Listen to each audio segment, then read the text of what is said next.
Graça e paz, bom dia, amados.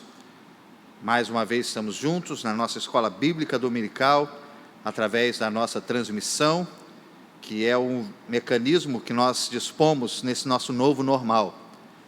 E desde já agradeço a diretoria da nossa escola bíblica dominical, ao pastor Clademir Mendonça de Faria, ao pastor Cláudio, que nos deu o privilégio de sermos convocados para estarmos junto com os irmãos, refletindo e aprendendo um pouco mais da palavra de Deus.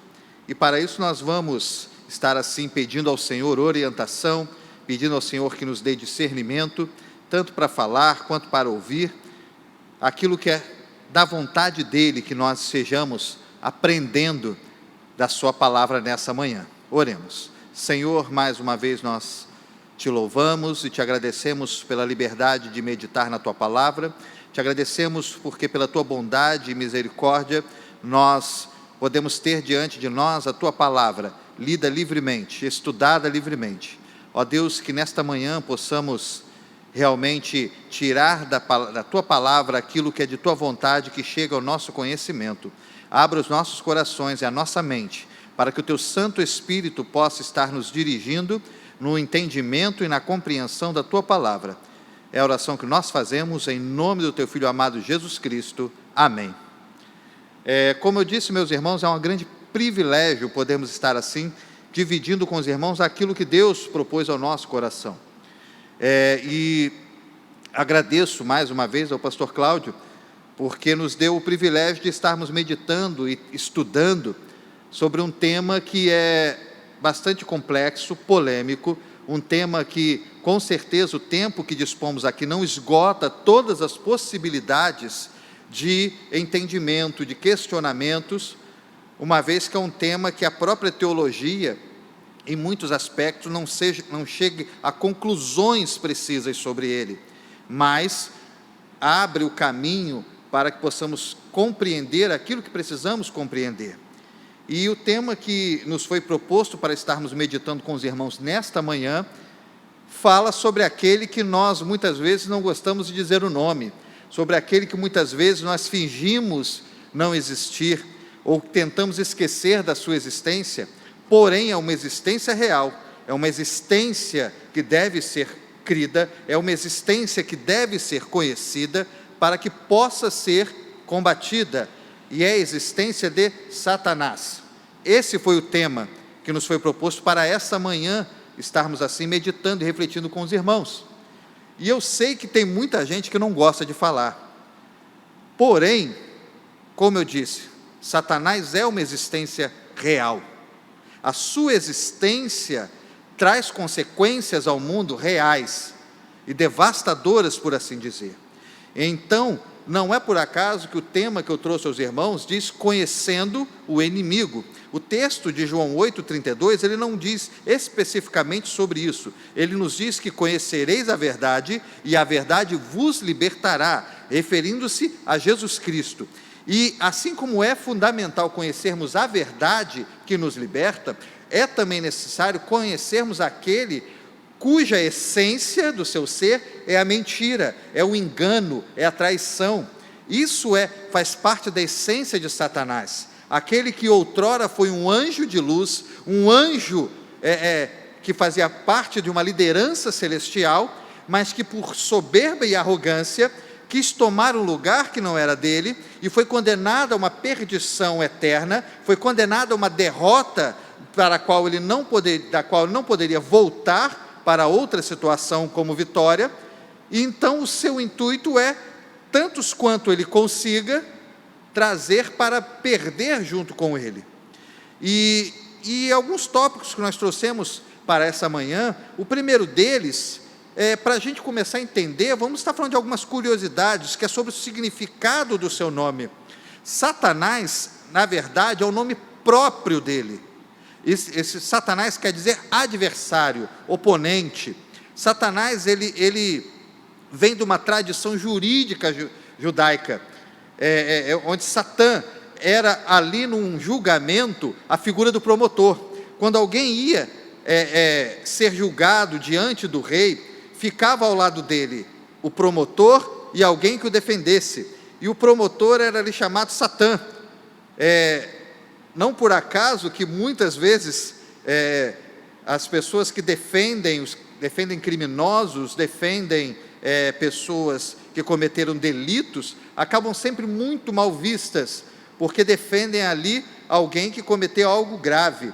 Nesse caso especificamente, ele leva esse nome porque a sua função passa a ser sua principal função tem sido nos acusar, tem sido ser o nosso adversário, tem sido ser provar diante do Deus que nós caímos e não merecemos redenção, não merecemos o seu perdão, não merecemos os seus cuidados. Tanto que uma das artimanhas de Satanás é exatamente essa: nos acusar e nos fazer crer que nós não somos dignos. E é interessante, diabo é um dos seus títulos, cujo significado também é acusador, é mencionado 34 vezes no Novo Testamento, e além de várias outras denominações, que ali no Novo Testamento nós vemos servirem de alcunha para Satanás, que outrora foi um anjo. O nome Satanás vem dessa tradição jurídica, mas é interessante como mesmo na nossa cultura, muitos nomes a gente acaba inventando. Parece que o nome Satanás ficou um nome maldito para ser exclamado, para ser falado, e na nossa cultura é interessante como nós criamos outras formas de dizer esse nome. Quem nunca ouviu as expressões coisa ruim, o tinhoso, ou o malfeitor? No jargão crente a gente usa o inimigo de nossas almas, para não dizermos o seu nome próprio. Porém, a primeira questão que nós podemos dizer aí e afirmar é que não constitui nenhum pecado, ou não chamamos para nós nenhuma maldição, ou não chamamos para nós nenhum mau presságio em dizer o seu nome, ou, por assim dizer, chamar o diabo pelo seu próprio nome, uma vez que Satanás é o seu nome próprio. E é interessante que nós, muitas vezes, quando crianças, nós aprendemos a criar esse medo. Eu gostaria aqui que nessa manhã a gente aprendesse que nós não temos que ter esse medo, e também nem respeito. A gente não tem que ter esse respeito por alguém que está abaixo de Deus miseravelmente, mas nós temos que ter conhecimento do nosso inimigo. E precisamos também entender os contextos bíblicos da aparição, da presença, ou mesmo da existência, da prova da existência de Satanás na Bíblia. Nós podemos fazer uma divisão clara entre Satanás, a existência dele, as menções dele no Antigo Testamento e no Novo Testamento. E a princípio, no Antigo Testamento, nós não vemos claramente ali essa figura de Satanás, isoladamente, fazendo forças opostas a Deus. Nós percebemos ali que no Antigo Testamento há uma reivindicação de exclusividade por parte de Yahvé, que tanto bem quanto mal vem da parte dele. Se nós percebermos, não existe ali uma fala direta, não existe no Antigo Testamento menção direta da existência de Satanás. Tanto bem quanto mal, na cultura judaica do Antigo Testamento, provinham do próprio Deus, provinham de Yahvé. E nós podemos perceber ali em textos como Êxodo 12, 23, lá na matança dos primogênitos do Egito, nas pragas do Egito, não houve ali, vamos dizer, uma consequência de repreensão de Deus ao homem, tendo o diabo como agente executor. Ali, na cultura judaica, eles entendem que todo aquele mal que sobrevinha sobre eles, sobre o Egito e também sobre eles em determinadas outras situações, vinha da parte do próprio Deus em sua ira. Ou também tem um texto que explica isso de maneira muito interessante, que nos mostra isso de maneira muito interessante, que está lá em 1 Samuel capítulo 16, nos versículos 14 e 15, que nos diz assim: tendo-se retirado de Saul o Espírito do Senhor, da parte deste um espírito maligno o atormentava. E então os servos de Saul lhe disseram: eis que agora um espírito maligno enviado de Deus te atormenta. E aí a gente olha para esse texto e se pergunta: peraí, como é que funciona isso? Como é que é isso? Um espírito maligno vindo da parte de Deus? É como nós dissemos há pouco. Na cultura judaica do Antigo Testamento, essa cultura dicotômica entre bem e mal, entre duas figuras que se opõem, ainda não era concebida por eles. Eles ali criam que tanto bem quanto mal vinha da parte do próprio Deus, e mesmo espíritos malignos, mesmo ações malignas, eram vindas da parte do próprio Yahvé. Diz o texto aqui que um espírito atormentava o rei Saul, que um espírito mau atormentava, tirava sua paz, podemos até entender ou acreditar que se falava ali até daquilo que nós hoje conhecemos como uma possessão, uma opressão demoníaca. E o texto diz até que chamaram Davi para tocar harpa, e enquanto Davi tocava a harpa, Saul se acalmava, o espírito de Saul se refrigerava diante daquele menino tocando uma harpa em louvor a Deus. Então, isso é uma compreensão que temos que ter da existência de Satanás. No Antigo Testamento, nós vemos várias passagens que nós hoje, que a teologia acaba tentando entender como narrativas, que nos levam a crer que falam de Satanás, que falam do diabo, mas nós precisamos entender que no Antigo Testamento essas menções não serão claras. Elas são a nossa compreensão de que, assim como Deus está presente ali em todo o Antigo Testamento, em toda a escritura do Antigo Testamento, sendo mencionado, sendo proclamado, Satanás também está no Antigo Testamento e presente no mundo do Antigo Testamento, porém não compreendido pelos homens e mulheres, pelo povo de Deus, naquele contexto. Diferentemente do Novo Testamento, onde já existe uma figura clara, já existe uma distinção clara da existência de Satanás, da existência do diabo, da sua ação no mundo, da sua ação entre os homens. Já no Novo Testamento, como resultado da influência pós-exílica, isso temos que deixar claro, que essa concepção de bem contra mal, de forças opostas, isso é resultado da influência do exílio que os judeus vivenciaram na Babilônia. Eles assimilam a sua cultura teológica, e esse conceito de dicotomismo entre bem e mal como forças de conflito vem a partir daí.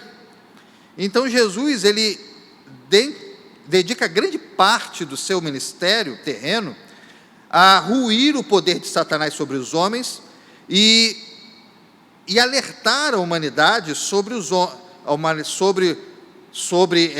poderes, sobre as artimanhas de Satanás, e para que os seus intentos sejam conhecidos, para que as ações desse reino maléfico sejam percebidas.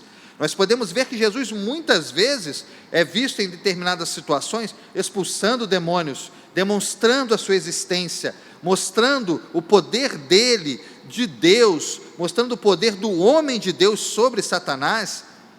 Nós percebemos ali que Jesus, ele está ali esclarecendo agora, nos trazendo um entendimento da existência real e da influência real de Satanás sobre a humanidade, sobre a sociedade.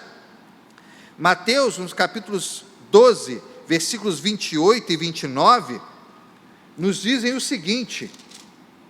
Você que está em casa pode estar abrindo sua Bíblia.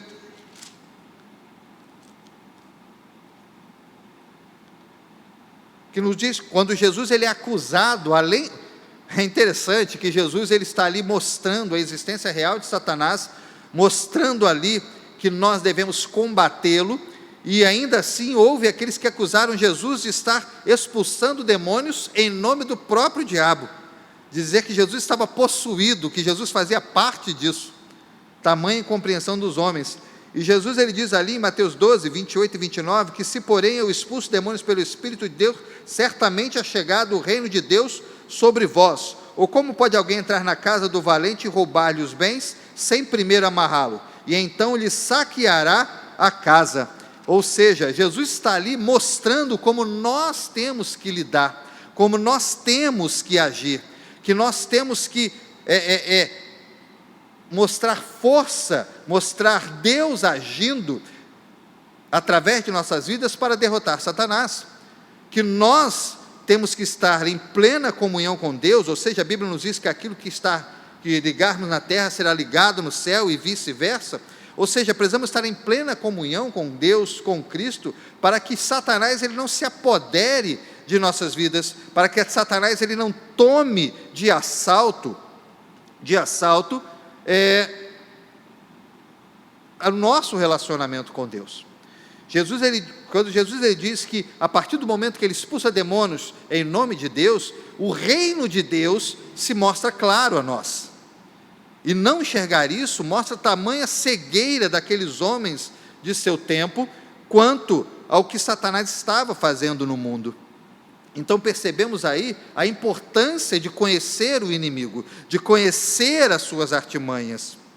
Porque, meus irmãos, uma coisa que eu li, se eu não me engano, foi do pastor Augusto Nicodemos Lopes. Ele dizia que o diabo ele é mais perigoso em sua astúcia do que em sua fúria, porque na sua astúcia ele tenta se esconder e tenta nos enganar. Ele não mostra a sua fúria porque nos assustaria, mas ele tenta com astúcia nos levar a fazer aquilo que ele quer que o homem faça. Mas antes disso nós temos uma pergunta que eu tenho certeza que muitas vezes nós já nos fizemos: Deus criou o diabo? Qual é a resposta para essa pergunta? Não, de maneira alguma. Deus criou anjos sábios, inteligentes, dotados também de livre-arbítrio, e podemos dizer assim, que o diabo, ele, como conhecemos, ele é, por assim dizer, uma criação de si mesmo, como resultado da sua rebeldia contra Deus. Não existe na Bíblia descrição literal da origem de Satanás, mas muitos textos, dos quais conclui-se que um ato de rebelião e soberba deu origem ao diabo e seus anjos, seus demônios. Nós vemos aí no Apocalipse 12, de 1 a 9, falar de uma rebelião, de uma guerra sendo travada no céu.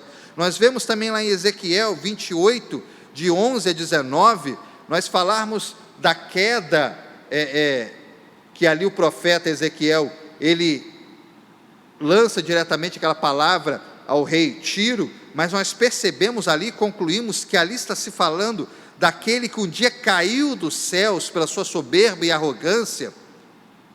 Nós vemos também Isaías também mencionar isso, não de forma clara, mas cremos pela teologia que esses textos nos dão o entendimento de que houve sim uma rebelião no céu, que houve um momento onde Satanás, onde outrora este anjo líder no céu, ele intentou ser igual a Deus, ele intentou tomar o lugar de Deus, e foi condenado a uma existência miserável, foi condenado a uma derrota, da qual ele não poderia reverter o resultado, e hoje o seu intento é levar tantos quanto ele possa, para reinar junto dele nesse reino de perdição.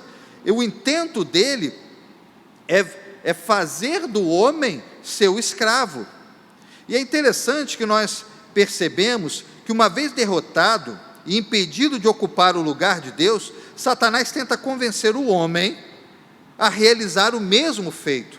Se nós percebermos ao longo da história, grandes atrocidades foram cometidas por homens que tinham um grande desejo pelo poder, que tinham um grande desejo por alçar um posto de líder da humanidade, de senhor da humanidade, alçarem o posto, ainda que não de maneira literal, mas o posto de Deus sobre a humanidade. Nós vemos aí grandes homens que se tornaram ditadores, estadistas, que assumiram ou tomaram o poder, e se acharam no direito de subjugar outras pessoas. Nós podemos, um exemplo mais claro e clássico que temos disso, por exemplo, Hitler, que ele subjugava outros seres, outras etnias inferiores a ele, que considerava a raça ariana a raça superior. E nós percebemos aí todo o horror desse tempo, desse contexto da história. Percebemos que é um homem com aspirações de ser Deus, mas podemos ir para a história e voltarmos atrás e percebemos também grandes homens que nós conhecemos como os grandes conquistadores, cuja ambição era se tornar imperador ou senhor do mundo. Podemos ver aí Alexandre o Grande, Napoleão Bonaparte, Gengis Khan, Júlio César. Nós podemos perceber aí também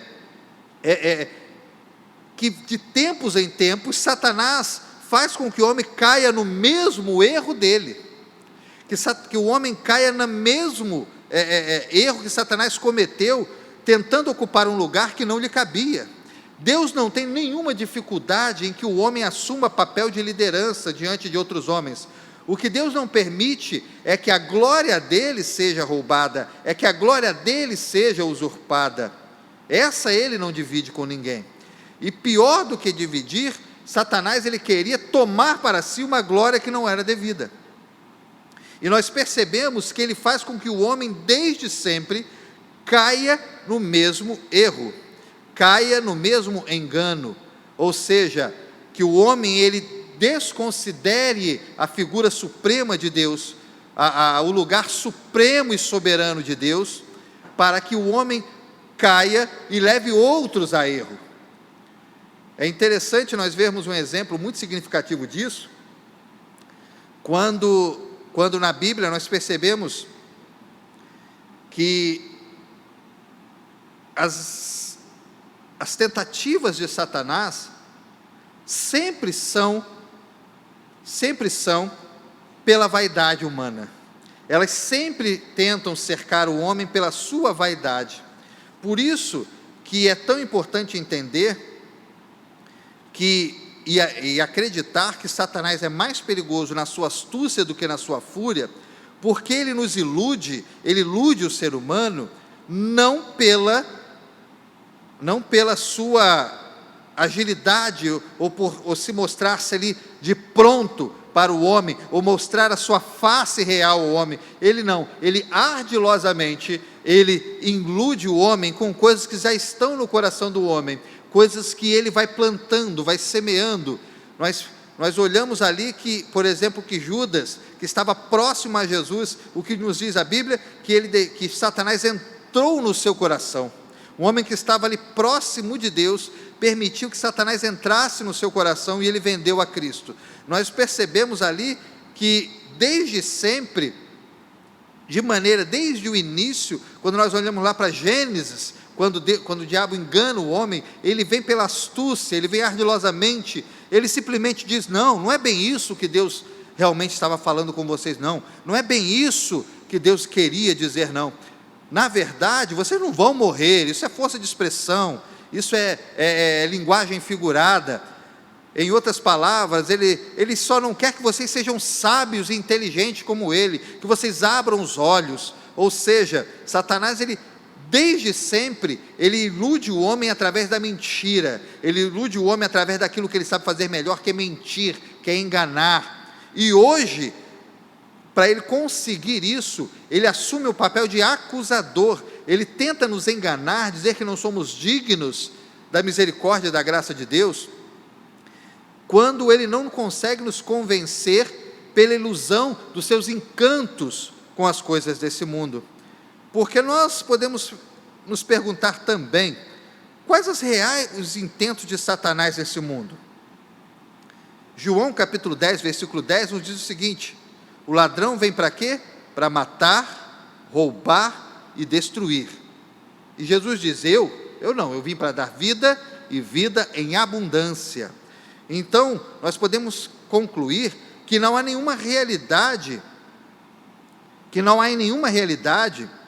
de vitória de Satanás contra Deus. Isso posto, sua missão como ser que está condenado à derrota é levar tantos quanto consiga com ele para seu reino de condenados.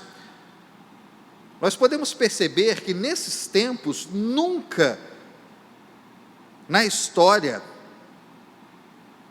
foi tão comum desmistificar ou desacreditar a figura de Satanás como realidade.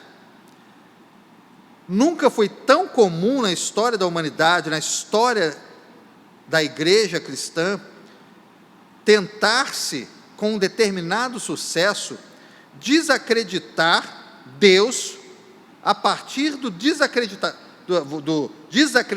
por assim dizer, a existência de Satanás.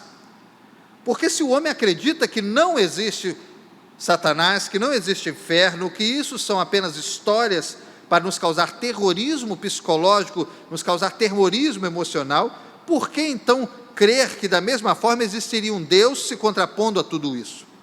Então Satanás, ele tem entre suas intenções, sabendo que já está derrotado, nos fazer crer da sua não existência, fazer o mundo crer que ele é apenas uma invenção dos crentes, uma invenção dos cristãos, para que nós possamos trazer pessoas a Deus por meio do medo, quando na verdade não é nada disso, quando na verdade ele é uma existência real e uma influência poderosa na vida daqueles que não têm ligação direta com Deus, na vida daqueles que não têm intimidade com Deus, que não têm relacionamento com Deus, daqueles que estão longe dos propósitos de Deus. Nós podemos perceber que cada vez mais as coisas que nos afastam de Deus têm se tornado ou se acreditado como coisas normais, como liberdades que nós temos direito de vivenciar, como liberdades que nós temos direito de experimentar. E essas mentiras têm sido plantadas por Satanás, muitas vezes até mesmo no seio da igreja, muitas vezes até mesmo entre os cristãos, porque uma vez que ele mina a força do reino de Deus, que tenta minar o nosso relacionamento com Deus, ele abre caminho para que tudo aquilo que nós cremos possa passar a ser alvo de dúvida. A Bíblia nos diz que ele é mentiroso, e mentiroso desde o princípio. Então, como nós já aprendemos que ele é mentiroso, o que ele agora faz? Faz parecer com que aquilo que nós precisamos combater, as paixões desse mundo, ele não tenta mais dizer que elas são mentiras, ele tenta desmitificar, ele tenta nos fazer ter uma visão atenuada da realidade do pecado. Por isso que ele age com astúcia. Nós devemos crer também que o diabo é um ser extremamente inteligente, um ser extremamente conhecedor das necessidades humanas, dos desejos humanos, e é aonde ele nos ataca. O diabo ele não nos oferece termos parte do seu reino, sabendo que o seu reino é aquele lado de fogo, de enxofre e de sofrimento eterno. Ele nos aponta, e é interessante que até ao próprio Cristo ele tentou enganar. Quando nós olhamos lá na tentação do deserto, nós percebemos que ele tentou ludibriar a Cristo com o quê? Com aquilo que o homem mais almeja em sua vida, com aquilo que são coisas que o homem, ao longo de toda a história, ele busca, que é poder, que é saciar os seus desejos, que é ser igual a Deus.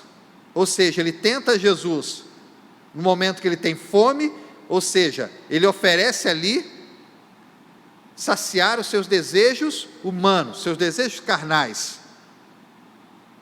Ou seja, no momento de fraqueza, ele acredita que será fácil nos iludir com o suprimento de nossos desejos. Naquele momento era pão, mas isso pode ser desejo manifestado das mais diferentes formas. Ou seja, ele tentou Jesus com poder, ele tentou Jesus com afronta contra Deus, quando ele disse: olha, se precipita daqui desse penhasco, se precipita daqui do pináculo do templo, porque os anjos receberam ordem para que você não se machuque em nenhuma pedra. Ou seja, ele ofereceu ali poder, ou seja, afronta contra Deus.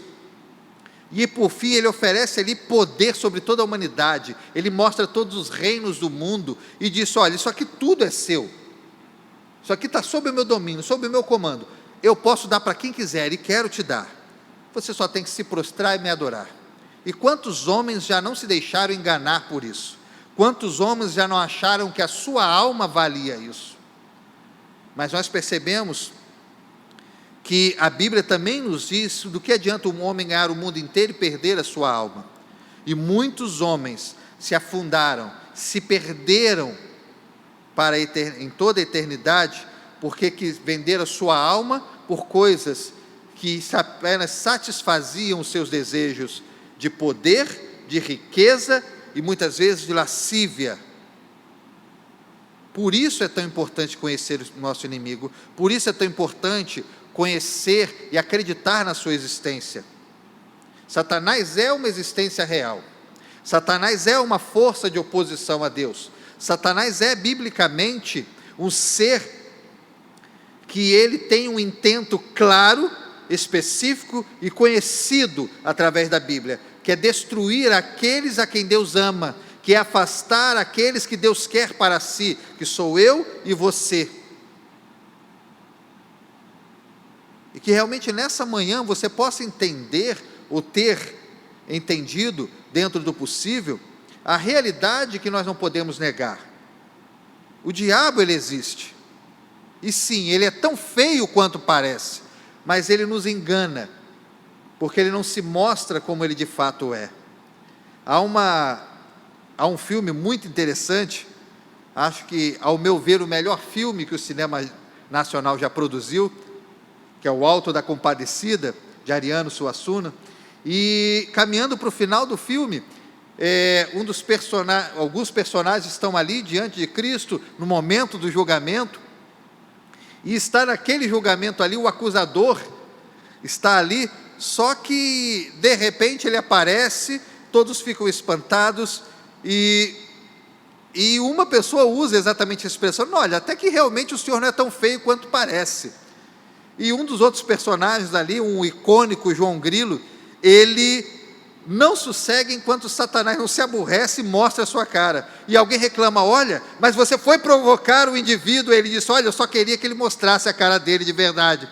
Ou seja, ele não vai mostrar-se terrível e desolador para a sua vida como de fato é, mas ele vai te enganar e tentar seduzi-lo pelas brechas que você der, a partir dos desejos do seu coração, a partir dos desejos da sua carne. Que você possa entender que ele é inteligente para agir na medida daquilo que nós damos a ele ousadia para agir. Ele não conhece os nossos pensamentos. Uma vez já me perguntaram: olha, esse ser inteligente, muito sábio, ele pode conhecer os nossos pensamentos? Não. Só Deus é onisciente e conhece o mais íntimo dos nossos pensamentos, mas ele pode agir através daquilo que falamos, através daquilo que demonstramos. Então não dê brecha, não dê ferramentas para o inimigo trabalhar contra você. Ou seja, também devemos entender que a nossa vitória, ela está garantida por meio de Cristo Jesus, mas isso não impede de Satanás intentar contra nós e tentar minar as nossas forças. Quantas vezes nós já não fomos parados em algum momento da vida por uma voz que nos dizia: olha, você não é capaz porque você já tem esse problema sobre a sua vida, você tem esse erro do seu passado. Quantos não lembram daquela canção que nos diz: lembranças do passado vêm, que tentam nos fazer parar? Ou seja, ele vai tentar minar as suas forças, tentar te fazer parar, te afastar de Deus, por meio daquilo que muitas vezes você fala, por meio daquilo que você usa para se condenar. Então não dê essa brecha a ele. Que você possa crer, a partir desse breve momento de reflexão que tivemos aqui, que Satanás é um ser astuto e que age no mundo. E o que pode impedir o agir dele no mundo? A nossa proclamação do reino de Deus. O que pode conter o avanço do reino de Satanás no mundo? O avanço do reino de Deus no mundo. A perfeição, a santidade plena só se alcançará na glória, mas nós estamos nesse mundo para, assim como para por assim dizer, em uma batalha pelas almas deste mundo. Que nós possamos lutar para que todas aquelas almas que estão nas garras de Satanás estejam dentro em breve, nas mãos, nos braços de Deus, pelo conhecimento de Cristo Jesus. Que assim como no Novo Testamento, Jesus Cristo ele veio para dizer claramente quais são as obras de Satanás, nós possamos mostrá-las para que o mundo conheça, que você possa não ter medo, uma vez que você conhece o seu inimigo e sabe que você tem alguém, que assim como ele é nosso acusador, nós temos também diante dele um advogado, o Paráclito, Jesus Cristo, como nosso defensor. E não existem argumentos de Satanás que sejam possíveis para que o nosso defensor não nos livre da condenação. Porque não existe nenhuma condenação para aqueles que estão em Cristo, mas Satanás quer fazer que o mundo creia que Jesus ele não veio mais para salvar, que Jesus não está aí para as almas perdidas. Que nós possamos ter conhecimento da existência desse ser que nasce, que já está derrotado, mas que tem batalhado para que nós também venhamos conhecer a derrota, mas que nós possamos entender e aceitar que conhecer o nosso inimigo é o primeiro passo para derrotá-lo e colocá-lo no lugar dele, que é o inferno, que não foi preparado para o homem, mas foi preparado para Satanás e seus anjos. Que nós possamos, a palavra de Deus nos diz que aquele que ganha almas é sábio. A palavra de Deus nos ordena, ela nos diz: vai e livra o homem que está cambaleando para a morte. Ou seja, nós temos ordens de ir pelo mundo, resgatar aqueles que por desconhecerem Satanás e suas artimanhas, têm se deixado enveredar, ido pela jornada do caminho mais largo, mais fácil. Porque é exatamente isso que Satanás tem feito no mundo, fazer parecer o caminho mais fácil, quando na verdade nós sabemos que o caminho que leva à eternidade é o caminho bem mais difícil, é o caminho estreito, e essa porta não recebeu reformas, ela continua estreita, mas por ela é capaz de passar toda a humanidade, a partir do conhecimento de Cristo Jesus. Que Deus abençoe a sua vida, que Deus possa estar assim, te abençoando, não pelas minhas palavras, mas por aquilo que Ele quis trazer ao seu coração nesta manhã. Que Deus Ele nos abençoe e que Ele ministre a cada coração segundo a sua vontade, na ação do Espírito Santo, e que Deus nos dê um domingo abençoado, cheio de paz, e que o Senhor Jesus abençoe a sua vida e a da sua família. Amém? Vamos orar? Deus, nós te louvamos e mais uma vez te agradecemos pela oportunidade única de estarmos aqui na tua casa e de estar na tua presença. Ó Deus, que essas palavras não sejam minhas, mas do teu Santo Espírito ao teu povo, que o teu povo possa crescer a cada dia no conhecimento da tua palavra, crescer a cada dia no conhecimento, ó Deus, daquilo que nos permite crescer diante de ti, e ó Deus, e que nesta manhã não tenha sido diferente. Abre mentes e corações para, ó Deus, o prazer de ler e compreender as tuas escrituras. É o que nós oramos, em nome de Jesus Cristo. Amém.